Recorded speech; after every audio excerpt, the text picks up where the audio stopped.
Gold, trusted gold buyers. మీరు తాకట్టు పెట్టిన బంగారాన్ని విడిపించి ఈ రోజు ఉన్న మార్కెట్ ధరకు కొనబడను.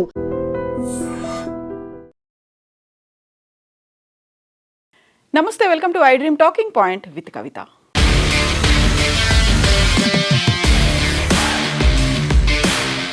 రష్యా అధ్యక్షుడు వ్లాదిమిర్ పుతిన్ కొన్ని గంటల్లోనే భారతదేశంలో ల్యాండ్ అవ్వబోతున్నారు. దీనికి సంబంధించి కేవలం భారతదేశంలో మాత్రమే కాదు, ప్రపంచవ్యాప్తం అంతా ఆసక్తిగా ఎదురు చూస్తోంది. దీనికి ప్రధానమైనటువంటి కారణం పుతిన్ 5 ఏళ్ల తర్వాత భారతదేశానికి రావడం. అందులోనూ ఇప్పుడు అమెరికా మన మీద వేసినటువంటి ఆంక్షలు, టారిఫ్ల తర్వాత, అందులోనూ పర్టికులర్గా రష్యా నుంచి చమురు కొనుగోలు చేయొద్దు అనడంతో పాటుగా ఆయుధాలకు సంబంధించి కూడా ఒక రకంగా అమెరికా ఒత్తిడి తెస్తున్నటువంటి నేపథ్యంలో పుతిన్ భారతదేశంలో ఎలాంటి ఒప్పందాలు కుదుర్చుకోబోతున్నారు, ద్వైపాక్షికంగా ఎలాంటి చర్చలు జరగబోతున్నాయి అనేదే కీలకమైనటువంటి పరిణామంగా ఇప్పుడు అందరూ భావిస్తున్నారు.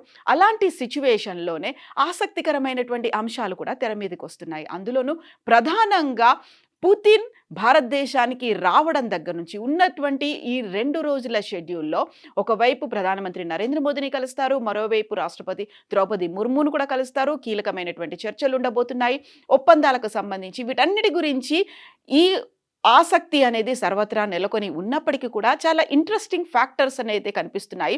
అందులోనూ ప్రధానంగా పుతిన్ ప్రయాణించేటువంటి సూపర్ లగ్జరీయస్ విమానం గురించి, ఆ తర్వాత ఆయనకు ఉండేటువంటి టైట్ సెక్యూరిటీ గురించి, దీంతో పాటుగా పుతిన్ ఈ 2 రోజుల స్టేలో భాగంగా రష్యా నుంచి తీసుకొచ్చుకుంటున్నటువంటి, తన కోసం ఉన్నటువంటి వ్యక్తిగత అవసరాల కోసం తెచ్చుకుంటున్నటువంటి వస్తువుల మీద ఈ 3 ఇంట్రెస్టింగ్ అప్డేట్స్ ఏంటో ఇప్పుడు మనం చూద్దాము. అందులోనూ ప్రధానంగా నా వెనకాల కనిపిస్తుందంతా ఇది ఏ 7 స్టార్ హోటల్లో లేకుంటే లగ్జరీగా కనిపించేటువంటి ఏ రిసార్టో మాత్రం కాదు. ఇదంతా పుతిన్ ఉపయోగించేటువంటి విమానం. దానికి సంబంధించినటువంటి ఇన్సైడ్ విజువల్స్ ఇవి. కంప్లీట్గా అక్కడ ఫుల్లీ ఎక్విప్డ్గా ఉన్నటువంటి జిమ్ కనిపిస్తోంది. చాలా సూపర్ రిచెస్ట్ లాబీస్ కనిపిస్తున్నాయి. దీంతో పాటుగా కారిడార్లు, కిచెన్లు, బెడ్రూమ్లు, బాత్రూమ్, అలాగే లావిష్గా ఉండేటువంటి కమోడ్, వెస్ట్రన్ కమోడ్, అది కూడా గోల్డ్ ప్లేటెడ్ ఉంటుంది. బకెల్స్ దగ్గర నుంచి, సీట్లో కూర్చొని పెట్టుకోవడానికి యూస్ చేసేటువంటి బకెల్స్ దగ్గర నుంచి గోల్డ్ ప్లేటెడ్గా ఉండడం. సో మొత్తంగా $696 మిలియన్ విలువ చేసేటువంటి విమానం ఇది. కేవలం ఒక విమానం మాత్రమే కాదు, పుతిన్ ప్రయాణించేటువంటి ఆ విమానానికి ఎస్కార్ట్ చేస్తూ మరొక 2 విమానాలు, సేమ్ ఇలాంటి విమానాలనే ఆయన ఉపయోగిస్తూ ఉంటారు. 11,000 కిలోమీటర్లు నాన్ స్టాప్గా ప్రయాణించేటువంటి వీలుండేటువంటి విమానం ఇది. ఇందులో 262 మంది కూర్చొని ప్రయాణించేందుకు వీలుగా ఉంటుంది. అందులోనూ మనం చూస్తున్నటువంటి ఈ ఫోటో అనేది అక్కడ కీలకమైనటువంటి మీటింగ్స్ కూడా పెట్టుకోవచ్చు. అందులోనూ ఒకవేళ ఎక్కడైనా న్యూక్లియర్ బాంబ్ టెస్టింగ్ జరగాలి అనుకుంటే కమాండ్ బటన్ కూడా ఇందులోనే ఉంటుంది. సో అతి క్రూషియల్ మీటింగ్. దాంట్లోనూ పర్టికులర్గా ఇక్కడ రష్యాకి సంబంధించి అధికారిక నివాస భవనాన్ని క్రెమ్లిన్గా పిలుస్తుంటారు. దీన్ని ఫ్లయింగ్ క్రెమ్లిన్ అంటారు. అంటే ఆ విమానంలోనే ఉండి తను అధికారిక పనులన్నీ కూడా చేయొచ్చు అనేది, దానికి సంబంధించి ద్వైపాక్షిక ఒప్పందాల దగ్గర నుంచి ప్రతి ఒక్కటి కీలకంగా తను తన ఆఫీసులో పర్సనల్గా ఎలా అయితే ఉంటారో ఆకాశ మార్గాన ప్రయాణిస్తున్నప్పుడు కూడా పుతిన్ చేసేటువంటి ఈ ఎక్సర్సైజెస్ అన్ని కంప్లీట్గా ఇందులో ఉంటాయి. తను పాటించేటువంటి రోజువారీ దినచర్య, డే స్టార్టింగ్ నుంచి డే ఎండ్ వరకు ఏం చేస్తారో అనేది కూడా అందుకు ప్రతిబింబించేలా ఉండేటువంటి ఈ విమానం అనేది అది హైలైట్ చేస్తుంది. అందులోనూ ప్రధానంగా ఈ $696 మిలియన్ విలువ చేసే ఒక్కొక్క విమానం. సో అలాంటి 3 విమానాలు ఉంటాయి. రీఫ్యూలింగ్ అనేది అందులోనే అవుతుంది. ఆ తర్వాత ఇమ్మీడియట్గా ఏదైనా ప్రాబ్లం వచ్చింది అనుకున్నప్పుడు షిఫ్ట్ చేసుకోవడానికి సేఫ్టీ, సెక్యూరిటీ, దీంతో పాటుగా డూప్ చేయడానికి కూడా, ఒకవేళ అందులో ఏ విమానంలో పుతిన్ పర్యటిస్తున్నారు అనేది కూడా తెలియకుండా ఉండడానికి. దీంతో పాటుగా కంప్లీట్గా ఫుల్లీ ఎక్విప్డ్గా, ప్రొటెక్టెడ్గా, సెక్యూర్డ్గా ఉన్నటువంటి విమానం ఇది. ఇక దీంతో పాటుగా మనం సెకండ్ ఆస్పెక్ట్ మాట్లాడుకోవాలి. పుతిన్కి సంబంధించినటువంటి సెక్యూరిటీ మీద ఫెడరల్ ప్రొటెక్టివ్ సర్వీస్ అనేది one of the most secured and secretive security institution రష్యాకి సంబంధించిందిగా ఈ ఫెడరల్ ప్రొటెక్టివ్ సర్వీసెస్ గురించి చెప్తూ ఉంటారు. ఇందులోనూ ప్రధానంగా పుతిన్ ఏ దేశానికైతే వెళ్తూ ఉంటాడో ఆ దేశంలో ఆయన బస చేసేటువంటి విమానాన్ని 1 నెల రోజుల ముందుగానే ఈ సెక్యూరిటీ సర్వీసెస్ అనేది తమ ఆధీనంలోకి తీసుకుంటుంది. ఇంక్లూడింగ్ అక్కడ ఉండేటువంటి వాటర్తో సహా కూరగాయలు కావచ్చు, మరి ఏదైనప్పటికీ కూడా మొత్తం వాళ్ళంతా టెస్ట్ చేస్తూ ఉంటారు. అందులోనూ ప్రధానంగా 100 మంది సెక్యూరిటీ సర్వీసెస్‌లో పనిచేసేటువంటి సిబ్బంది చేరుకుంటూ ఉంటారు. ఒక ప్రయాణానికి ముందు ఒక విదేశానికి పుతిన్ వెళ్తున్నాడు అంటే దానికంటే కూడా ఒక 2 వారాల ముందు వాళ్ళు కంప్లీట్‌గా క్వారంటైన్‌లోకి వెళ్ళిపోతారు. ఎలాంటి వాళ్ళకి హెల్త్ ఇష్యూస్ రాకుండా ఉండడానికి, మెంటల్‌గా, ఫిజికల్‌గా హెల్తీగా, స్టేబుల్‌గా ఉండడానికి వాళ్ళు 2 వారాల ముందే క్వారంటైన్‌లోకి వెళ్ళిపోతారు. ఆ తర్వాత కంప్లీట్‌గా ఈ దేశంలోకి వచ్చిన తర్వాత కంప్లీట్‌గా దాన్నంతా తమ హ్యాండ్ ఓవర్‌లోకి తీసుకుంటారు. అందులోనూ పర్టిక్యులర్‌గా పుతిన్ ఏ రోజు కూడా ఫోన్‌ని వాడడు కాబట్టి ఒక పర్సనలైజ్డ్‌గా ఉండేటువంటి కమ్యూనికేషన్ సిస్టమ్ అంటే ఒక టెలిఫోన్ బూత్‌ను కూడా వాళ్ళు తీసుకొని వస్తూ ఉంటారు. అందులోనూ ప్రతి అంశాన్ని నిశితంగా గమనిస్తూ ఉంటారు. ఒక్కోసారి స్పెషల్ లిఫ్ట్‌ను కూడా ఏర్పాటు చేస్తూ ఉంటారు. అది కూడా తనతో ఉన్నటువంటి సెక్యూరిటీ సిబ్బంది అందరికీ 35 ఏళ్ళు మించకుండా చూసుకునేలా ఒక సెక్యూర్డ్‌గా కూడా ఏర్పాటు చేస్తారు. వాళ్ళంతా పక్కాగా ఫిజికల్‌గా ఉండేలా చూసుకుంటారు. ఎలాంటి హెల్త్ ఇష్యూస్ లేకుండా ఉంటుంది. దీంతో పాటుగా తన హైట్, పర్సనాలిటీని మ్యాచ్ అయ్యేలా ఉండేలా అలాంటి సెక్యూరిటీ పర్సన్స్‌ని కూడా పుతిన్ ఏర్పాటు చేసుకుంటాడు. అందులోనూ తన హైట్‌కి, తన వెయిట్‌కి, తన కలర్‌కి మ్యాచ్ అయ్యేలా. ఒక్కోసారి వాళ్ళకి కాస్మెటిక్ సర్జరీలు కూడా చేయిస్తారు అనేది ప్రధానంగా ఉన్నటువంటి ఒక మాట. ఎందుకంటే చాలా సెక్యూర్డ్‌గా ఉండాలి, చాలా సీక్రెట్‌గా ఉండాలి. అందులోనూ స్పైస్ అనే వాళ్ళు ఉంటారు కాబట్టి ఆ రెజీమ్ అనే దాన్ని అలా ఏర్పాటు చేసుకుంటూ ఉంటారు. అందులోనూ 35 ఏళ్లకు మించకుండా ఉండే సెక్యూరిటీ. అలాంటి వాళ్ళని తనకి నమ్మకంగా ఉండాలి, దేశం పట్లే కాదు రాజభక్తి కూడా ఉండాలి. అంటే అక్కడ పుతిన్ పట్ల కూడా గౌరవ భావం, భక్తి భావం ఉండేలా ఉండేటువంటి సెక్యూరిటీని ఏర్పాటు చేసుకుంటారు. ఒకవేళ ఎవరైనా దాన్ని బ్రీచ్ చేశారు అనుకుంటే వాళ్ళని దేశ బహిష్కారం అనేది చేస్తూ ఉంటారు. ఆ సెక్యూరిటీలో ఉన్న వాళ్ళు అంత లాయల్‌గా ఉంటారో వాళ్ళకి ఉన్నతమైనటువంటి పదవులు కూడా వరిస్తుంటాయి. దానికి సంబంధించి ఇప్పుడు పుతిన్ చుట్టూ ఉన్నటువంటి అధికారంలో కావచ్చు, మంత్రివర్గంలో ఉన్న వాళ్ళలో మెజారిటీ అలాంటి పర్సన్స్ మాత్రమే ఉన్నారు అనేది. సో, తనకి నమ్మదగిన వ్యక్తులు ఉన్నారు అంటే వాళ్ళ కోసం ఏదైనా చేయడానికి పుతిన్ రెడీగా ఉంటారు. బట్ అదే టైంలో వాళ్ళు కూడా చేయాల్సినటువంటి పనులన్నీ ఉంటాయి. పుతిన్ ఏం తీసుకుంటాడు? ఎక్కడుంటాడు? ఏం చేస్తాడు? ఒక రకంగా చెప్పాలంటే ఈ మధ్య కాలంలో అంటే 2025 సంవత్సరంలోనే నార్త్ కొరియా అధ్యక్షుడు కిమ్‌తో పుతిన్ భేటీ అయింది. కిమ్ కొద్దిగా అసలే కిమ్‌ని నియంతగా మనం చెప్తూ ఉంటాము. కిమ్ అసలు ఎవరిని దగ్గరికి రానియనటువంటి పర్సన్, ఫుల్ సెక్యూర్డ్ జోన్‌లో కిమ్ ఉంటాడు అనుకుంటే, అలాంటి కిమ్మే పుతిన్ దగ్గరికొచ్చి మాట్లాడటానికి ట్రై చేస్తూ ఉంటేనే పుతిన్ సెక్యూరిటీ కిమ్‌ని దూరంగా జరిపినటువంటి సంఘటనలున్నాయి. సో, చాలా పర్టిక్యులర్‌గా ఉంటారు పుతిన్‌కి సంబంధించి సెక్యూరిటీ నేపథ్యంలో. వాళ్ళ హైట్, వెయిట్ 180 సెంటీమీటర్స్ హైట్ అనేది కంపల్సరీగా మెయింటైన్ చేయాలి. 35 ఇయర్స్ అనేది ఉండాలి. దీంతో పాటుగా పర్ఫెక్ట్‌గా ఫిట్‌గా ఉండాలి.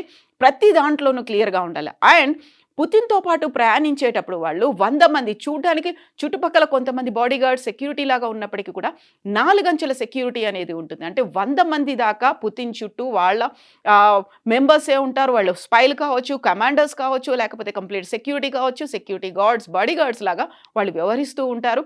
స్నైపర్స్ దగ్గర నుంచి రాడార్స్‌ని డిటెక్ట్ చేసేటువంటి technology, at the same time వాళ్ళు క్యారీ చేస్తున్నటువంటి బ్యాగ్‌లో కూడా పైనుంచి డ్రోన్ వెళ్తూ ఉంటే కూడా దాన్ని యాక్టివేట్ చేయడానికి అంటే దాన్ని నిర్వీర్యం చేయడానికి యాక్టివ్‌గా ఉండేటువంటి టెక్నాలజీని కూడా యూజ్ చేస్తూ ఉంటారు ఆ పర్సనల్ సెక్యూరిటీ గార్డ్స్. దీంతో పాటుగా మనం పర్టిక్యులర్‌గా మాట్లాడుకోవాల్సినటువంటి ఇంకొక అంశం, పుతిన్ రావడానికి 2 రోజుల పర్యటన కోసమే వస్తున్నప్పటికీ రష్యా నుంచి తనకి కావాల్సిన సామగ్రినంతా తీసుకొచ్చుకుంటున్నాడు. తనతో ఉన్నటువంటి పర్సనల్ సెక్యూరిటీ గార్డ్‌కి ఎంతైతే ఉంటుందో పర్సనల్ షెఫ్‌లు కూడా వాళ్ళు కంప్లీట్‌గా నిష్ణాతులై ఉంటారు. మారణాయుధాల దగ్గర నుంచి complete technology, ultra modern latest టెక్నాలజీని వినియోగించడంలో షెఫ్‌లు కూడా నిష్ణాతులై ఉంటారు. పర్టిక్యులర్‌గా పుతిన్ రష్యా నుంచి తను తినేటువంటి ఆహారాన్ని తెచ్చుకుంటున్నారు. తనతో పాటుగా వాటర్ బాటిల్స్‌ని తెచ్చుకుంటున్నారు. తనతో పాటుగా తను అప్పుడప్పుడు చాలా వెరీ రేర్‌గా తాగేటువంటి ఆల్కహాల్‌ని కావచ్చు, మిగతా ఐటెమ్స్ సబ్బులు, షాంపూలు కావచ్చు, సోప్స్ కావచ్చు, లేకపోతే తన కోసం పర్సనల్ హైజీన్ కోసం ఉపయోగపడేటువంటి వస్తువులు ప్రతి దాన్ని తనే తీసుకొచ్చుకుంటూ ఉంటున్నారు. అందులోనూ తను ప్రయాణించేటటువంటి వెహికల్‌లో పాటుగా అండ్ విమానంలో కూడా ప్రత్యేకమైనటువంటి ఆక్సిజన్ సిలిండర్ల దగ్గర నుంచి తనే క్యారీ చేస్తూ వస్తున్నారు. ఇందులోనూ మరొక విచిత్రమైనటువంటి పరిస్థితి ఏంటంటే తనతో పాటుగా ఒక పూప్ సూట్ కేస్ అనేది కూడా వస్తోంది. పూప్ సూట్ కేస్ అంటే ఏంటి? యాక్చువల్‌గా ఒక మొబైల్ టాయిలెట్‌ను కూడా పుతిన్ వెంట తీసుకొస్తున్నారు ఆయన రక్షణ సిబ్బంది. ఇది వినడానికి విచిత్రంగా, వింతగా ఉన్నప్పటికి కూడా ఇలా కూడా తన మీద అటాక్ చేసే అవకాశం ఉంది. తను విసర్జించినటువంటి మలమూత్రాల వల్ల కూడా తన మీద అటాక్ జరుగుతుంది కాబట్టి తనకుండేటువంటి పర్సనల్ సెక్యూరిటీ ఒక పూప్ సూట్ కేసుని తీసుకొస్తూ ఉంటారు. అంటే మొబైల్ టాయిలెట్ని పుతిన్ ఎప్పుడైనా వాడాలి అనుకుంటే ఎక్కడైనా దాన్ని ఓపెన్ చేసి పుతిన్ కోసమే వాడేట్టుగా ఆ టైంలో కూడా పర్సనల్గా తను వాష్రూమ్లో ఉన్నప్పుడు, బాత్రూంలో ఉన్నప్పుడు కూడా సిబ్బంది ఉంటారు. తను విసర్జించినటువంటి మలమూత్రాలని సపరేట్గా ప్యాక్ చేసుకొని ఇంకొక సూట్ కేసులో దాన్ని కంప్లీట్గా సీల్ చేసి మళ్ళీ రష్యాకి తీసుకెళ్తూ ఉంటారు. గతంలో ఇలాంటి ఇన్సిడెంట్స్ జరిగాయి కాబట్టి సో ఎక్కడా కూడా ఈ విధంగా కూడా పుతిన్కి ప్రాణహాని ఉండకుండా చూడాలని ఆ ట్రేసెస్ ఏవైతే ఉన్నాయో, మానవ విసర్జిత వ్యర్థాలు ఏవైతే ఉన్నాయో దాన్ని కనుక కలెక్ట్ చేస్తే కంప్లీట్గా హ్యూమన్ అనాటమీ అనేది తెలుస్తుంది. ఆ వ్యక్తికి సంబంధించినటువంటి వ్యాధులు కావచ్చు, రోగాలు కావచ్చు, ఉన్నటువంటి చిన్న చిన్న ప్రాబ్లమ్స్ లేకుంటే బీపీలు, షుగర్ ఇలాంటి వాటి అన్నిటి దగ్గర నుంచి తెలుసుకునేటువంటి మెడికల్ ఎక్విప్మెంట్లు, టెక్నాలజీ అనేది వచ్చింది కాబట్టి ఆ మానవ విసర్జిత వ్యర్థాలను కూడా ఇక్కడి నుంచి కలెక్ట్ చేసి తీసుకెళ్తుంటారు. దీనికి సంబంధించినటువంటి ఈ పూప్ సూట్ కేస్ కూడా తనతో ట్రావెల్ అవ్వడానికి సంబంధించి ఇది వినడానికి విచిత్రంగా ఉన్నప్పటికీ కూడా పారిస్ మ్యాచ్ అనేటువంటి ఫ్రెంచ్ మ్యాగజైన్ దీనికి సంబంధించినటువంటి ఫస్ట్ ఆర్టికల్ని సబ్మిట్ చేసింది. ఆయన రెజిస్ గెంటే అండ్ మిఖాయిల్ రుబిన్ అనేటువంటి ఇద్దరు జర్నలిస్టులు పారిస్ మ్యాచ్లో దీనికి సంబంధించినటువంటి వివరాల్ని అందించారు. దీంతో పాటుగా ద ఇండిపెండెంట్ అనేటువంటి పత్రిక కూడా 2022లో ఈ ఇన్వెస్టిగేషన్ జర్నలిజంలో భాగంగా why Putin carries his poop suitcase అనే దానికి సంబంధించి ఆర్టికల్స్ కూడా వచ్చింది. Stool for information about his health, ఆయనది అది హెల్త్ గురించి సీక్రెట్స్ బయటపడకుండా ఉండడానికి, ఇన్వెస్టిగేషన్ చేయకుండా ఉండడానికని దాన్ని క్యారీ చేస్తారు అనేటువంటి ఆర్టికల్స్ కూడా ఉంచాయి. దీంతో పాటుగా 2017లో ఫ్రాన్స్ విజిట్కి వెళ్ళినప్పుడు, 2019లో సౌదీ అరేబియా విజిట్కి వెళ్ళినప్పుడు కూడా వెరీ రీసెంట్గా ట్రంప్తో అలాస్కాలో భేటీ అయింది పుతిన్కి సంబంధించి. ఆ టైంలో కూడా తను పూప్ బ్యాగ్ని క్యారీ చేశాడు అనేటువంటి వార్తలు. అండ్ బీబీసీ కూడా దీనికి సంబంధించి ప్రైవేట్ బాత్రూమ్ గురించి వివరించింది. వీటన్నిటి నేపథ్యంలోనే సో ఎలా ఉంటుంది, సీక్రెట్ సర్వీసెస్ అనేవి ఉంటాయి. మావో జెడాంగ్ ఇలాంటి స్టూల్ టెస్ట్లతోనే 1949లో కోల్డ్ వార్ సమయంలో ఆయన మీద కూడా ఒక హత్యా ప్రయత్నం జరిగింది అనేది బ్రిటిష్ ఏజెన్సీలు ఇలాంటి టాయిలెట్ పేపర్లను యూజ్ చేసే సోవియట్ సోల్జర్ల దగ్గర నుంచి కూడా రహస్యాలు సేకరించే పనిలో ఉన్నారు అనే నేపథ్యంలో వీటన్నిటికీ సంబంధించి కూడా కంప్లీట్ సెక్యూర్డ్ జోన్ అయితే ఉంటుంది. వీటన్నిటి నేపథ్యంలోనే ఉండేది 2 రోజులే, అంటే హార్డ్లీ 48 గంటలే ఉన్నప్పటికీ కూడా పుతిన్కి ఇంత హై సెక్యూరిటీ ఎందుకు ఉంటుంది అంటే ఎక్కడైనా నిఘా వ్యవస్థ లోపం జరగవచ్చు, లేకపోతే తన మీద అటాక్ చేయాలని చూడొచ్చు.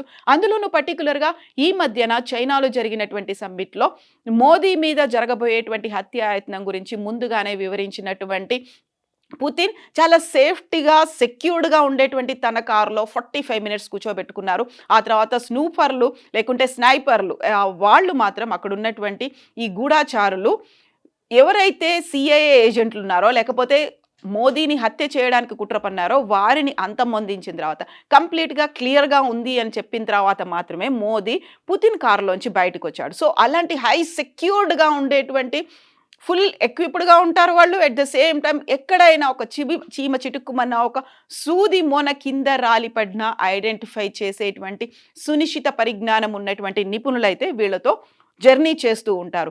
సో ఓవరాల్గా అయితే 2 రోజుల షెడ్యూల్లో ఏం జరుగుతోంది అనేది ఎంత ఆసక్తికరంగా ఉందో అంత తన పర్సనల్ లైఫ్కి సంబంధించి ఈ 100 మంది సెక్యూరిటీ పర్సన్స్ తను ఎక్కడికి వెళ్ళినా, ఒకవేళ ప్రైవేట్ పార్టీకి వెళ్ళినా, లేకుంటే బిజినెస్ మీటింగ్లకు వెళ్ళినా, లేకుంటే తను వెకేషన్కి వెళ్ళినా, ఇంక్లూడింగ్గా తను వ్యక్తిగతంగా చేయాల్సినటువంటి పనులు, ఇండివిజువల్గా ఒక్కడే చేయాల్సినటువంటి పనులు ఏమున్నా వాటన్నిటి వెనక నీడలా వీళ్ళు మాత్రం ప్రయాణిస్తూనే ఉంటారు. పుతిన్ సెక్యూరిటీ గురించి, పుతిన్ విమానం గురించి మీరేమనుకుంటున్నారో కామెంట్స్ రూపంలో తెలియజేయండి.